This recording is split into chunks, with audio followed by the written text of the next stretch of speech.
At sunset on September 12, 1683, the hills above Vienna began to move. Not with infantry, with cavalry. Thousands of horsemen came down from Kahlenberg, and at their front rode the Polish king, Jan Sobieski. Behind him were heavy riders, German allies, Polish nobles, and Europe's most famous cavalry, the winged Hussars.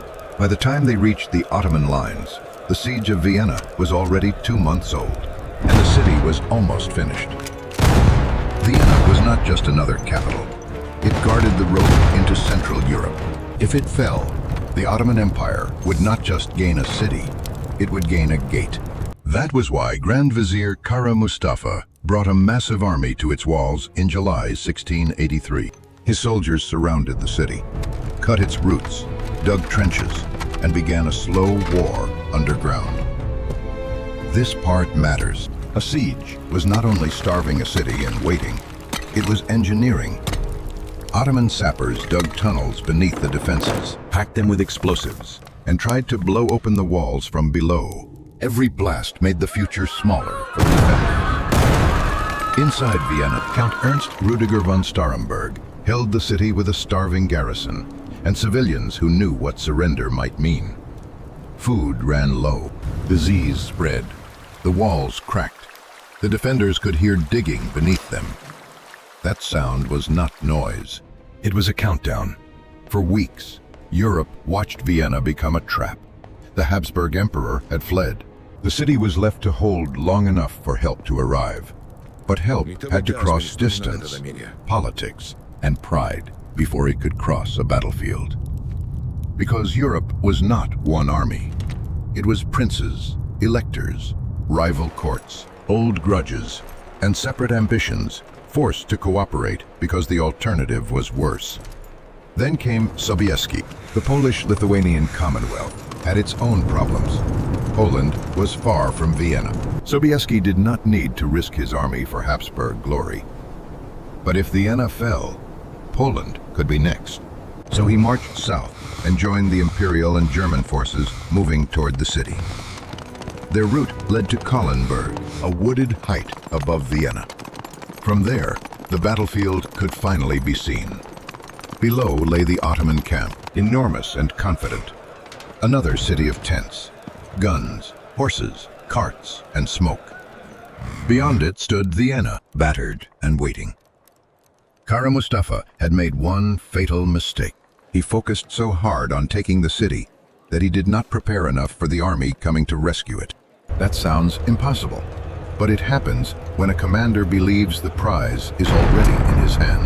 On the morning of September 12th, the relief army attacked from the hills. German and imperial troops fought through the woods and down the slopes. The battle lasted for hours. It was not clean or heroic. It was mud, musket fire, smoke, confusion, and exhausted men pushing the Ottoman flank back step by step. But the real blow was still waiting. Sobieski held the cavalry until late in the day. That decision changed everything. A cavalry charge needs space, timing, and a target already under pressure. Send it too early, and horses break against a prepared line. Send it too late, and the battle is gone.